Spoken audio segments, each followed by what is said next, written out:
What's up, family? Thank you for tuning in to the dreamNation podcast. My name is Casanova. I'll be your host, and I'm excited to be bringing to you entrepreneurs, thought leaders, and trailblazers from around the world. Stay locked in with us because we're about to go on a journey that will change your life.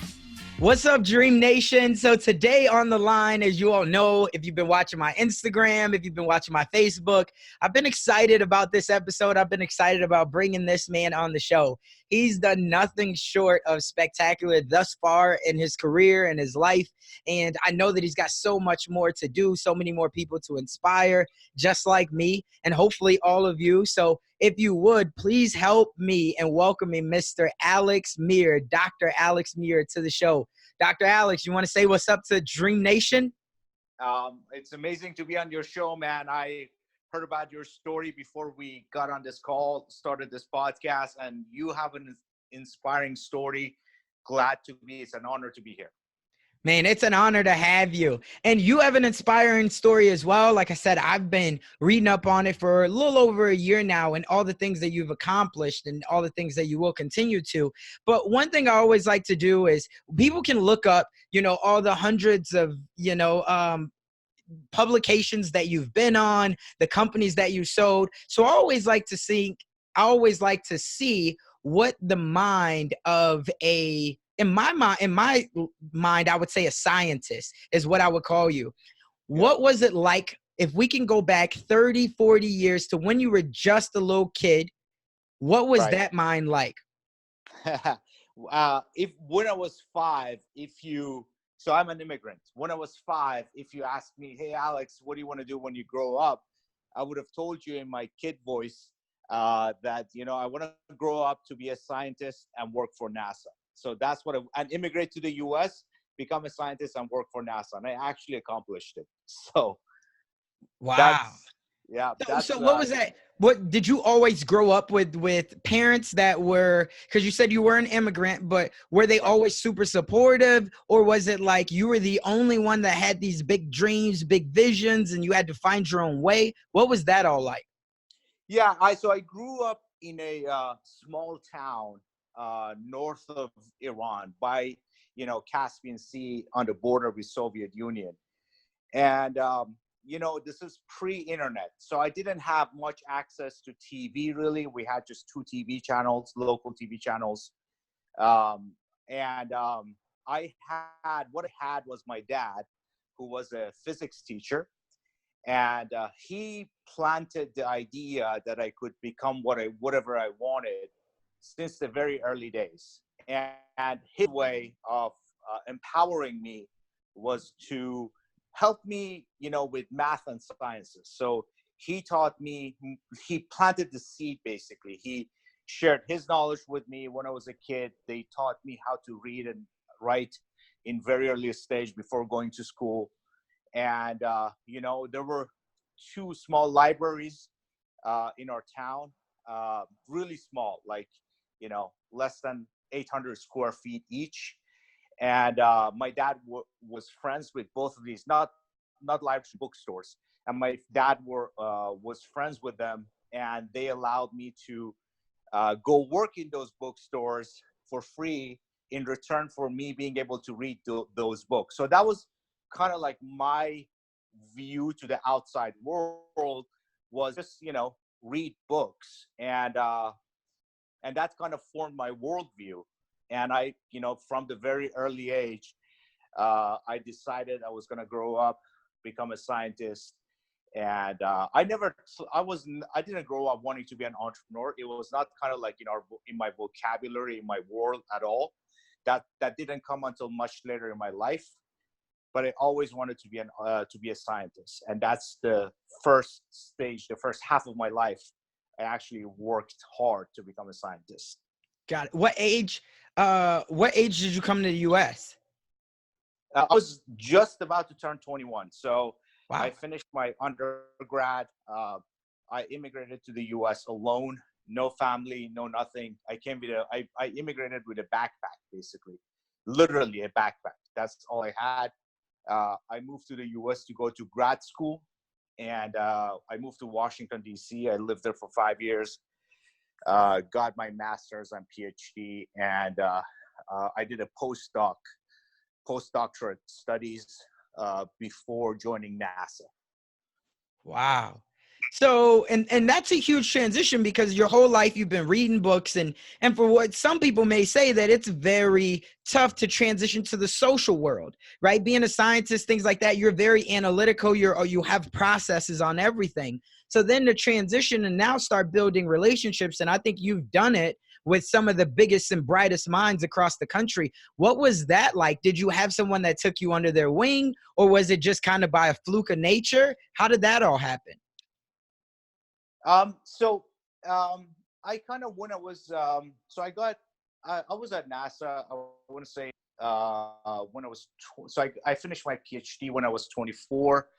Started at NASA, 24, 25, and maybe 26. And I kind of around that time, and maybe a little bit earlier, the idea of entrepreneurship was in the back of my head. But I was on a trajectory to become a scientist. You know what I mean? So I was like, well, I really want to also try my hand in business, but I can't leave the world of academia, because in academia, if you actually stop publishing academic papers, you become irrelevant really quickly. So to me, it was a big risk into a world that I didn't know. I know a lot of entrepreneurs had the opportunity to actually try entrepreneurship when they're younger. I didn't have that opportunity, or I wasn't exposed to it, basically. So Mm-hmm. okay, so I sat on it for a year, maybe 2 years. And then, in the meantime, I started doing an MBA at Berkeley. And while I was at Berkeley, I took an entrepreneurship class. And at that time, me and my friend, who became my co-founder, we're thinking of starting our first business together. And I presented uh, the business plan as part of the project for that class at Berkeley to a panel of judges. One of the judges turned out to be who ended up being my mentor. He's taught a few classes in MentorBox as well. I brought him on MentorBox. He was a serial CEO, drop-in CEO. He's one of the few people that I've seen. He's been the CEO of 15 companies, and he's immense experience in business. So after my presentation, he walked to me and he said, "Is this just is what you just presented? Is it just a mental exercise for you, or you actually plan to do it?" And I told him, "Listen, I have zero experience in business, but I want to start, and I think this is a great idea." He took me under his wing. He actually was the first person to write a check into my first company. And I mean, he got me started. And then I ended up having a lot more people in my life, advisors who helped me through the business of, through the process of building my business acumen. But he was the first person, kind of got it all started. Wow. Now, there's so much there to unpack. And the first thing that you said, you're already a scientist, right? You already were working for NASA. And a lot of the times people, they have a loss in heart because they don't feel like they could really be proud. They don't really feel like they've accomplished a lot. Or maybe they Right. did accomplish a lot, but it was never their dream. But with you said, when I was very young, I already knew I wanted to be a scientist. And basically you lived that out. So then tell me, go back to that moment. What was the reason that you still wanted to try your hand at business and entrepreneurship? What do you feel like you were losing that you didn't just keep it out working for NASA and feeling like, hey, I've already made it? Because that's something that less than 1% of people get to say, right? So I wouldn't even say that business or entrepreneurship is a superior way of life to other ways of life. I always say, look, a lot of entrepreneurs are overly zealous, in my opinion. They think like entrepreneurship is a superior way. I'm like, no, that's just one way to contribute to the world, right? Science is another way to contribute to the world. So to me, even right now, looking back, I don't feel like, I picked a better career path. I just made a switch, went on a different path, which was entrepreneurship. Here's the difference between entrepreneurship and academic or science path. Um, in the academic world, or if you are in academic research, you're a professor at the university, you work in a research institution, um, you get to build or think of a lot of new ideas, and your life is basically all excitement. However, it is you rarely see the impact of your work. Most of them, it takes many years before it becomes actually something practical. You know what I mean? Yeah. So it is more like a mental exercise, which is amazing, feels great, but it doesn't impact the life of his customers the next day. So Right. you're more like researching, presenting your results in conferences, stuff like that. The pace of that was a little slow to me. So that's kind of the biggest issue that I had with it. Is like, okay, so we have all these great ideas. I would go to these conferences. I publish a ton of academic papers. We would go to conferences and present these, and people will say, "Oh, this is amazing," or some people would, it's like scientific world, right? They're always critical of each other. So it was like a whole world of people, appreciating or criticizing each other's work, and it's all words. It is not actual action. Does that make sense? Versus Yeah. in business, you live and die by the consequences, not physically, but your product lives or dies based on whether or not the customer wants it. There's no discussion or opinion. You know what I mean? It's like, Right. yeah, things become reality really quickly, or they just fade away and there's no trace of it left. And that's what I like that, but I like that aspect of business better. I think, in my opinion, I'm also somewhat practical, so I kind of like that better than just the ivory tower of academia. Like, it's just I like that better. Yeah, no, I love it. So yeah, just what you were saying, I could see it, and I would agree that in that scientific world, there isn't a lot of instant gratification. There isn't a lot of tangible results that you can look at in a 30, 60, 90-day period. Whereas in business, you can launch a business and then within 24 hours, potentially see your first sale. So that means that somebody loves the product. How can you then make it better? How can you then get more feedback? And it's hard to do that in the scientific world because it's always a longer process. So you have to definitely pay the patient game, and that's hard for humans in general, anyone. You're right. You're right. And yeah, and that's the main difference. And then again, I always emphasize this.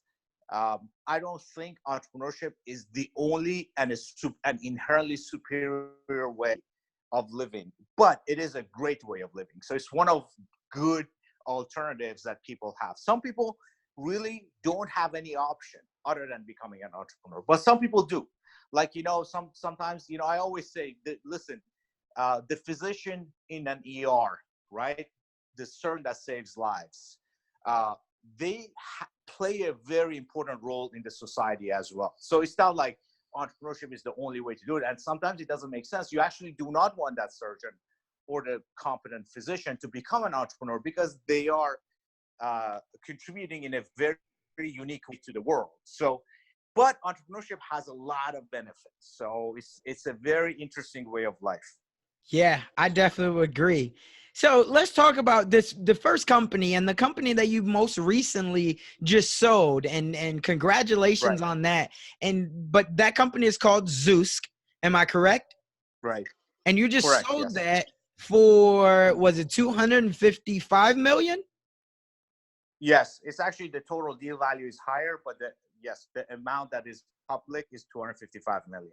Wow. Yes. So talk to me about when you first decided to start this up, and what was the need? Where did it come from? How did you develop even this software, this platform? And tell anybody who's listening that doesn't already know about it what exactly it is. Yeah, sure. So I got to give you a little bit of background. So when I started, my first business as an entrepreneur you know, was 2008. And 2008 was the beginning of the app movement. Mm-hmm. And I saw that coming. Like, people hadn't started, like, most people weren't using apps. As a matter of fact, I tell you, when I told people, you know, we had an app company. Most people thought I meant appetizers versus apps. Like for, like, I'm not kidding. It's like, it's just like 10, 11 years ago. But I had difficulty explaining to people that, one way to use internet services is by going to the website and typing in the URL. And there's this new thing at that time. It was called appification movement, where, services and utilities are used as apps instead of going to a website. And people, like, literally before, I had to explain it to people. It's not appetite, it's not food. Right. So the first business I started, which actually pivoted into Zeus, was a online market research company. We built a multimedia polling app, which you could upload photos and videos and stuff like that. And we launched it on Facebook app platform. At the time, Facebook had an app platform.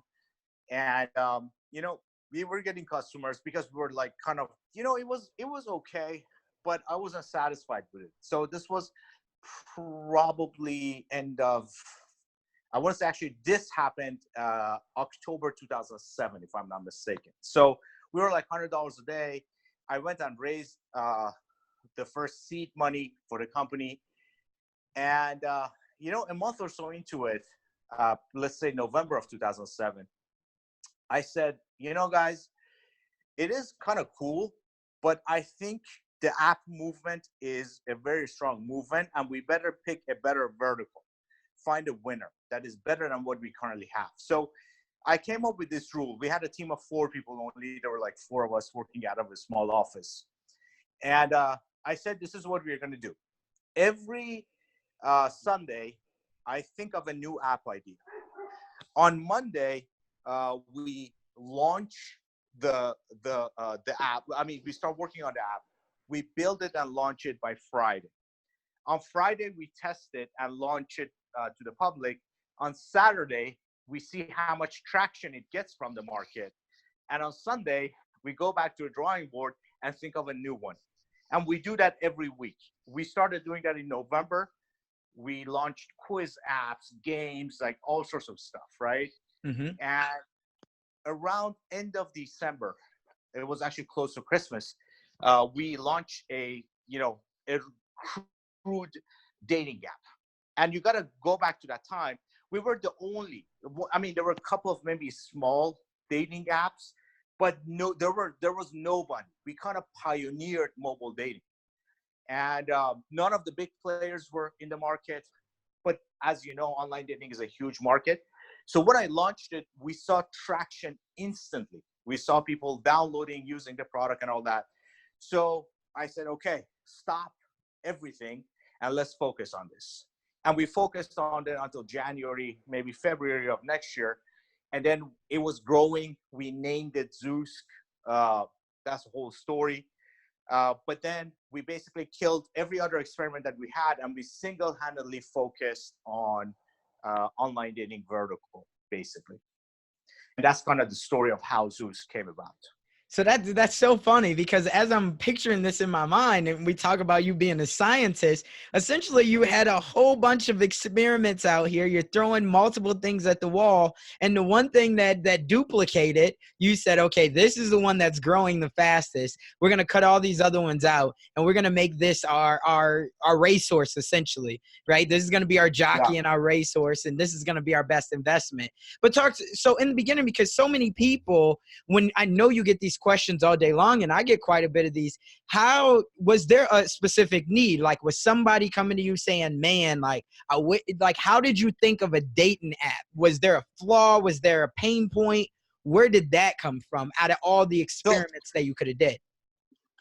Yeah, I tell you, the main idea was, this is kind of like I always say, as an entrepreneur, you gotta be like, however amount of awareness you have of the outside world, you have to develop 100 times more and develop a sixth sense to understand what the market wants and kind of predict it. And the best time for you to tapping into big markets is actually at paradigm shifts. So this is how I thought about it.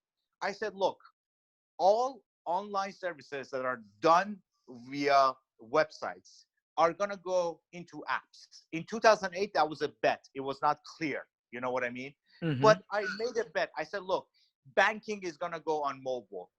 Dating is going to go on mobile. Gaming is going to go through apps. Like everything is going to be appified. And then I started looking at every existing market, and I said, well, what would the app for this? What would it look like, right? So it wasn't like I didn't need to.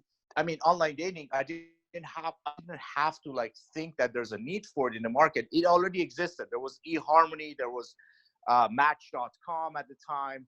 So there were all these big online dating companies already. So there was no doubt in my mind that people wanted online dating. I said, but they're like eharmony.com, type on a website on a computer and go fill out a form, versus I'm going to build an app for it. So the thing was, it's going to come on, it's going to go, the need is there. These guys haven't moved to apps. They didn't, in fact, they didn't actually end up going into launching apps for another 3-4 years. So that gave me an opportunity. I said, okay, market needs it. Market is like the new generation, I could see the direction. Consumers wanted apps that were quick, that will work on a mobile device, or it's as an app. You basically have the advantage. If it was a Facebook app, you could just pool customer information, build their profiles quickly. That's the direction the world was going. So I was like, the need is there. The mechanism of satisfying that need is currently websites. You got to type in eharmony.com and go type everything, versus in an app is quick and it's on the go. So I'm going to take that need and provide an app solution for it. So you know what I mean? So I didn't have to actually guess that there's a need for it in the market. I said, the need is there. I'm going to satisfy it using this new mechanism of apps. So we just launched mobile dating. We dominated mobile dating. We were number one mobile dating app all the way from 2008 to 2014. For the first 3-4 years, I was the only guy doing it. So we had a bunch of smaller competitors. I bought them all, or they eventually went out of business. So we were the number one and kind of muscled our way. I love that. And the reason why I say I love that is because essentially what you're saying is something that we say all the time, but you just made it clear with that story and you were practicing what you preach. You don't need to reinvent the wheel. All you need to do is Absolutely. Yeah, go ahead. right. All you need to do is find something where there's already a need, whether it's an Amazon product, e-commerce, coaching, whatever, there's already a need in it. And then you find a flaw in it of where you, again, develop a little bit of a vision of where is this turning to, right? And then you could say, okay, well, we're going to be the first ones to do this because the need's already there. And I love the fact that you did that. And you could say, hey, I'm not just telling you to do something. I did it. And that's how I built my business, which is amazing. And so that's a whole nugget right there. And that's fire. I love it. Now, the second part of this where I want to go is most people, they think once you get this business and you're doing great, and like you said, we started to muscle our way into the market, you then experience some adversity. And it wasn't just in your first year, it was probably about 5 to 7 years in where you maybe had a transition within your company. Can you talk about that? Like, what was that like? Because a lot of people think when you just make it, like, oh, it's roses and candy every step of the way on. Yeah, it's not at all. In fact, in life, if you think about it, nobody has it that way. I mean, just think the struggles that Elon Musk goes through with Tesla. Imagine a world where, you could set up a company and just don't do anything, and it will forever dominate the market. I'm not sure if I actually want to live in that world, because that means the businesses don't evolve, right? So the competitive pressure is actually what makes free markets a good thing. It makes all products and services great. I mean, without competitive pressure and all these challenges, we wouldn't have iPhone. And even if we had the first iPhone, we would not have evolved over time because Apple didn't have to do anything. So, but competitors show up, all sorts of obstacles are thrown in your way. We had a lot of struggles, even in my businesses today. Every day there are new obstacles. the way I think about it is like after a while, you become really zen about it. So instead of when you face these, instead of being emotional about it, you ask yourself a simple question: okay, what can I do about it, right? So that's literally my mindset, and I don't lose sleep at nights at all.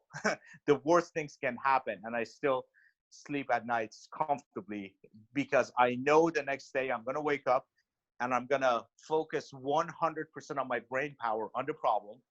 And if my life story is, you know, basically my life experience has proven to me that if I put 100% of my mind into any problem, I can eventually crack that nut. So yeah, I don't worry about it. I know it exists. I know today might be a good day, tomorrow is going to be a hard day, tomorrow might be a harder day, and I continue to just fight every day, one day at a time. Got it. And so let's transition now, because there's a couple questions that for somebody right now that's looking to start a business, because you've started many of them, and now people look you up online, they call you a serial entrepreneur because of how much you're investing in Right. starting. And now Right. you've partnered with Ty Lopez, and I'm sure you have other partners.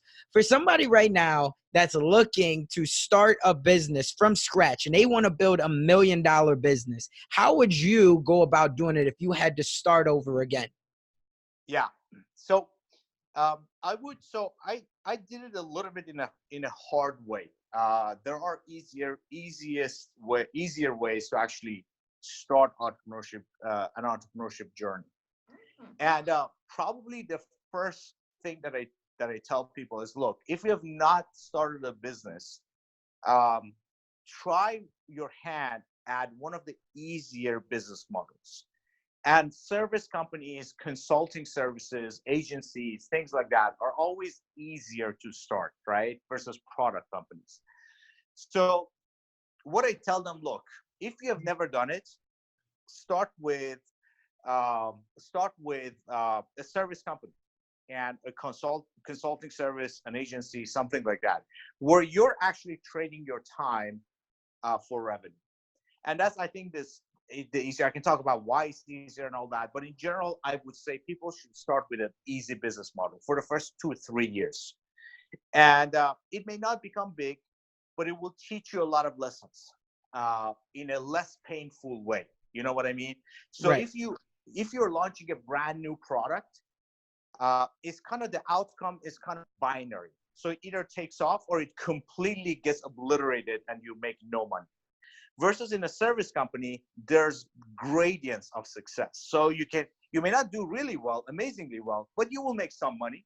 And that little bit of money, the positive signal that you're getting, is gonna actually help you keep going and become better and better and better. And at some point, you develop the right mindset and the skill set to actually launch more and more complicated businesses, which is actually the case. I mean, I didn't do it this way myself. I tried like something very difficult.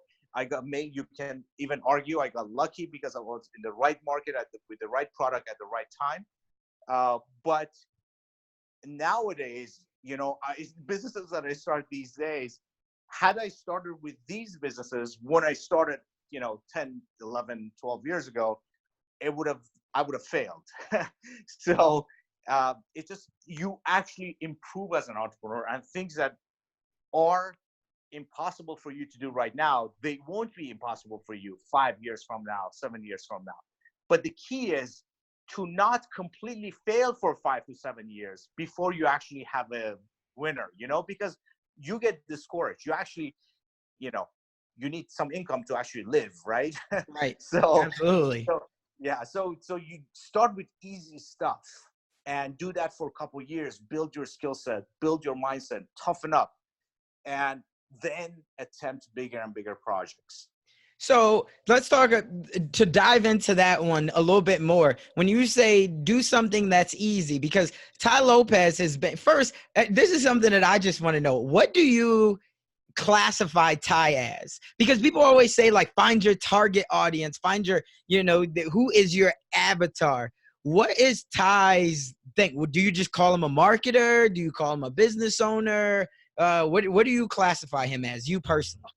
Um, Ty would say that he himself would say his main strength is psychology, meaning understanding people, and markets are made of people, right? So understanding what sells and what doesn't. And I tell you, after I've been friends with Ty for over 10 years, and business partners now for 3 years, he's a genius in that, meaning understanding market needs, coming up with ideas that market wants. So I don't know what you call that, but that's his main strength. And then that translates to a lot of other things, right? His products that he launches, they do very well because he kind of uh, has this insight into human psychology. So he launches products that people want right off the bat. And it also, in our partnership, a lot of times Ty has these amazing ideas of how to position a product. I mean, I can, 100% I can execute any idea. Even if it is not within my area of expertise, I'll figure it out and I'll execute it. But that seed takes Ty, compared to other humans I've met, it takes him very little amount of time to actually exactly find the right positioning or think of the right positioning on how to launch a product to the market. And that seed is very important. So call him a visionary, call him a psychologist, call him a marketer. That's your choice, but that's his strength. Got it. And I asked that because I think a lot of people, and you're all over the country with Ty speaking at events. And when it's always saying like, who is your target audience? What is it Right. that you want to be known for? Well, then, and even I would say a year ago when I was like, I want to be like, kind of like Ty does. He just builds a whole bunch of relationships, launches a whole bunch of products. But then it's like, you've also heard you can market to everyone, but then you market to no one. So it's like, well, what's your thoughts? Because you being the business mind and kind of the mad scientist behind Right. it, as Tay Right. has described to you, how did you, I guess, allow him to do that without saying, no, we got to niche it down? Or is it just like, that's that sixth sense? So Ty has amazing sixth sense, but I tell you this thing. I know a lot of people say, attack a niche, and people say that, and I kind of agree, kind of disagree. I personally do not like building products that have a tiny uh, target audience. Not that you cannot build viable businesses that way. It's just my personal preference is I don't like them. I only like mass market products that I can sell. Potentially, I can sell to everybody. And Ty is the same. And I tell you, to build really big businesses, that is kind of 80% of the time. That's a formula. So yes, it sounds theoretically correct to launch products to a particular niche, but the majority of the time, it's actually not the right way to do things. I know it's a little counterintuitive, and it is contrary to what most people say. I do Mm-hmm. not like. I do not like niche businesses. I do not like to have a particular market segment. However, that doesn't mean that you cannot launch initial group of customers that you get. They call it the beachhead, right? So you want to take over a continent. You need a beachhead to land your troops. And then from that point on, you go and spread and take over the whole continent. So ultimately, the goal is to have mass market products that you can sell to a lot of people. Now, it's okay to have a beachhead of customers. It could be techies, early adopters. It could be younger people. It could be older people. It could be whatever is the niche. That's fine. That can be your beachhead. But if you're just building a product that I'm going to attack this corner of the continent, I'm just going to land there and like carve out this little piece of myself. As a matter of fact, you end up having trouble because it's hard to sustain a business in a small market. It's very hard. It's actually easier to have a mass market product. It's actually safer even though it sounds scarier, but it's safer to have a big market product. So mass market product. But maybe in order to have a mass market product, you have to conquer a small niche first. Like I said, beachhead, that's fine. But if you're building a product only for a few customers, you're signing up for a lot of headache without much reward. That's kind of like my philosophy on that. I love it. I love it because that's something that a lot of people struggle from that, and that's amazing to hear you say that. Now, talk to me about how do you build teams like this? Because you, Ty, Mentor Box, Zeus, you guys are all the people in house. Like you never see someone, the you see Ty's mansion or wherever you guys are, but is your team mostly virtual, or from the beginning you guys had to have an office studio? You just don't show it very much. So I mean, Zeus got a few hundred employees. So I had a 3-floor office building in San Francisco, very expensive. San Francisco is very expensive. I Mm-hmm. wouldn't do it in San Francisco next time, but it was, we had a full-on office. I sat in the middle of the top floor in the middle of engineers and product managers. And it was, I mean, it was a different setup. In our current ecosystem, we have a combination of full-time employees and contractors. Some of them are overseas. So when I was running Mentor Box out of San Francisco, I had an office and I had employees in our office. But then when I moved to LA, what we've done is that we've turned this big house into an office, and we have like 25 full-time that work out of this office. And then we have probably twice as many, probably even more, spread out across the country or around the globe, really. So Do you that's and kind of, Ty share that mansion together? yes, yeah, Got it. yes, Okay. yeah. And it's basically, it's an interesting setup. It is new to me. I always had like an office that I went to. So this is kind of a new setup. And I got to tell you, it's kind of more laid back. It's got good vibes, and employees seem to be happy, and it does the job. So, it's effective. Yeah, and I think that that's something that's huge because nowadays what's really blowing up is people doing intimate masterminds, people, allowing people to come out to their house in a couple months and do things like that and really be able to learn and be able to ask specific questions. So instead of having your house and your office be, especially when you're out there in San Francisco or LA or San Diego, wherever, that might be a 35, 45-minute drive. But if you can have people all at one location, I think that that's going to be way more time efficient and probably cost efficient because now you're able to write those off because now you could say you do business out of your home. So with taxes and things like that, it helps as well. Am I right? Yes, and on top of it, I mean, we have it. I tell you, the rules of how to set up companies has changed quite a bit over the years. So when I was building Zeus, it was all like, okay, so we're gonna lease. I think we leased our latest office, 3-floor, middle of San Francisco, 3 floors, middle of San Francisco, on a 5-year or 7-year lease. You know what I mean? Mm-hmm. So it was a huge on. We like renovated the office and built it to our. It These days you really don't have to. So we have a central location, headquarters in Beverly Hills, but then we have WeWork and other types of smaller offices spread. We have Mm-hmm. New York City, we have Miami, we are setting up in Pakistan. So we're kind of have these kind of loose locations, office locations where employees can go work from in whatever city they are. And that actually helps with talent recruitment because there are really good people in Miami that won't move to LA, but because we have a little office in Miami, they go they get to go and work from there. The same with New York City, and we're going to set up one in Canada and one in London. The same philosophy, small office, have maybe 4 or 5 people in each city. If we find more talent, we will hire more, and they can work from home or they can go work from office, have their meetings in the office, and it's kind of like I like this system better. It's better than what I did last time. No, I love it. And that was a nugget right there. So a lot of people, they are looking to expand, look into those companies and see if you can maybe get some talent there and you don't have to relocate them. So thanks for dropping that. Yeah. Now, I know we're coming to the end of our time, but one thing that I want to know is about Mentor Box. Like you said that you started out with you reading a lot and Mentor Box is definitely taken off.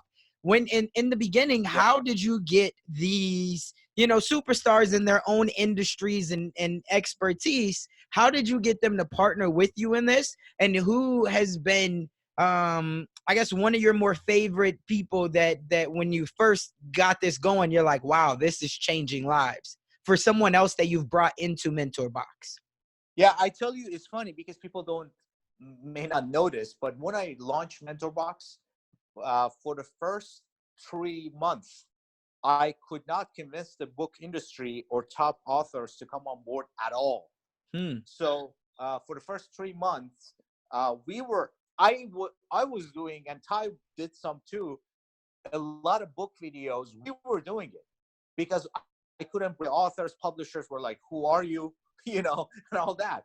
So it took me a solid 3 months, and then it's kind of like these things. You gotta keep pushing. I knew the customers wanted it, but so MentorBox is kind of like, I call it an agent of change. Like, it kind of went into an old industry and kind of changed it a little bit, like Uber into taxi industry. So when I remember the first time we started selling MentorBox, and I needed to buy books in bulk at a discount to be able to ship to customers, and I was calling these major book distributors, like literally calling them, like there were like 3 big ones. And I called actually 4 big ones. I called all 4 of them, left voicemails. I never forget. 3 of them returned my call. And one of them returned my call. And I'm like, what do you do again? And I explained that they didn't get it. But they're like, but okay, but are you going to buy a lot of books? I'm like, yeah. And here's my first order. And they're like, okay, how are you going to distribute this? Do you have like stores? I'm like, no. It's like, this is sold online, man.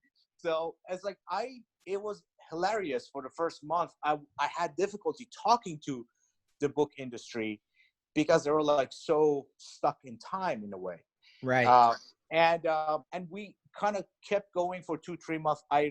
The first author that I actually convinced to come on the platform and cover his book was Ryan Holiday, an amazing author. We covered his book. Yeah, The Obstacle Is the Way. He's a true visionary. He saw it. And that's Trust Me, I'm Lying as well. Huh? Say it again. Trust Me, I'm Lying. Yes. Yeah. So that's a phenomenal book. Perennial Seller is his other book. He's got several really good books. Ego is the Enemy is another great book that he has. And he came on board. He covered his book. I actually flew to Austin, went to his house or work studio, and we covered his book myself with my iPhone, assembled on a tripod, and and then you get the first person. The second person is a little easier, and the third person is easier, and then I racked up so many brand names that then it's just nowadays that equation has completely changed. People come to us and we don't even actually go out there and solicit at all. So but it took a solid 3 months to get the first person on board, and then a solid 1 year to actually get publishers on board. So it takes time, and it takes like a lot of the story there, and the rest is history. So, but it actually speaks to the fact that there's a lot of inertia in the marketplace. Whatever you do, people kind of don't believe you. And even if you are, I had some credentials. It wasn't like I was a first-time entrepreneur trying to do this, but still you hit, that barrier of, oh, I don't believe you kind of thing. Right. So. Oh, yeah. I always like to say, in the beginning, they'll ask you why you're doing it. And in the end, they'll ask you how you did it. Right. Yeah, but you got it. Yeah. You just got to keep going. Yeah. Or at the end, they say, how did I not think of it myself? So that's everybody thought of Uber, right? Everybody's like, oh, how did I like Uber? It's like, come on, no. And the funny thing is, if 90% of people had an opportunity, if they did, to invest into Uber, probably only 5% of the people would have did it. Yeah, 100%. This is exactly right. At the beginning, it's not obvious. That's the difference between a visionary and someone who doesn't have a vision. Not that there's anything wrong with it, but the difference between what visionary has is that they see around the bend, the curve in the road before you make the turn. So they can see around it. So it's not visible right now, but if you go straight and then make a right, there's this good thing happening, and nobody else sees it, and they are like, oh, it makes no sense. But then once you drive and get there, then everybody's like, oh, this was on the road. It was obvious. It would have happened anyways. I'm like, well, don't you remember, 2 years ago, you were laughing it off, Right. So Absolutely. There's one other thing, and I you might love this, but there's a quote that I'd heard, and it was a couple weeks back, but this guy was talking, and he had said, he said, there's a reason why, the rich stay rich and the poor stay poor. And he said, and I'm not talking about money because that means you're broke. He said, but poor people, it's that mindset. And what poor actually stands for is passing over opportunities repeatedly. That's why poor stay poor. And I was like, oh man, I love that. So that's something when you're getting people to invest and things like that, I'm sure now it's a lot easier for you, like you said, because you've had so many big brand names. But yeah. So I appreciate all of that. One thing I want to know is what's the most in the last 1 year, what book has changed your mind frame the most that you absolutely always recommend first? Last year, I actually, this was a Thai recommendation. He had me read it. It's a book called Titan. It's about Rockefeller. Okay. And it's an amazing. It's kind of thick, but it's an amazing book. Rockefeller was actually a somewhat of a controversial figure, but then you read his book and his struggles. I mean, he was struggling into his 60s. I mean, so many issues. He was very successful, obviously, but so many obstacles all the way throughout his life.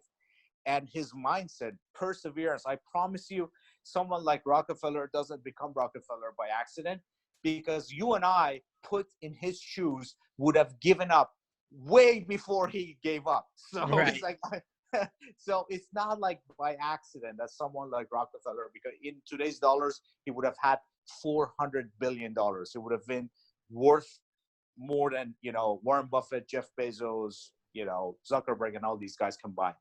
So it's actually mind-blowing, his life. And I read a lot of biographies. Sometimes you read these people, stories of these people, and it just inspires you and Oh yeah. Puts things in perspective. Got it. Well, this has been fantastic. And I want to be the first person to kick off the thank you train for anybody that wants to stay connected with you, that wants to learn more about everything that you have going on. One, where can they find you at? And two, how can we support you? Yeah, I mean, you can find me on Instagram. That is primarily the social media I use, at Dr. Alex. Doctor is spelled out.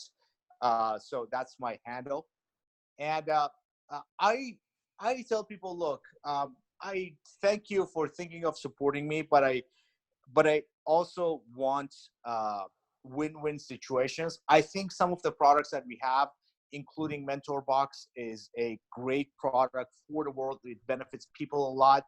So, and obviously it helps us too. The more customers we have, the easier it is for me to bring in big name authors. So if you're interested in learning and books and just improving yourself, different aspects of your life continuously and quickly, just try it out. Go to mentorbox.com and just try it out. Absolutely. Will do. And yeah, so that's all we have for today. Again, we really, really appreciate your time. And I can't wait to get you back on the show again, because I know this is going to get so much feedback and people are going to want to ask you more questions. And I'm just blessed to be able to have a little bit of your time and be able to share with dreamNation. So thanks again. We look forward to having you on the show again. All right. It was great talking to you. Thanks for having me. As always, if you've gotten anything out of this episode, reach out to me. Let me know. Facebook, Instagram. I'm always on Instagram. Or leave me a review, especially if you have iTunes. I would love to get a review. I would love to hear your feedback. It'll keep me knowing that I am giving value out and that you love these episodes, so I can keep bringing more and more and more. My goal is to just serve each and every one of you all. I know that there's questions. I know that there's a lot of doubt. There's a lot of worry. But at the same time, we're dreamers. And what that means is there's a lot of excitement. statement. And as long as we can take some action with some tactical tips, I know that means that we can turn our dreams into reality. And that's all I'm trying to do. So I'll see you on the next episode. I appreciate you listening again. And as always, remember, in the dream we trust.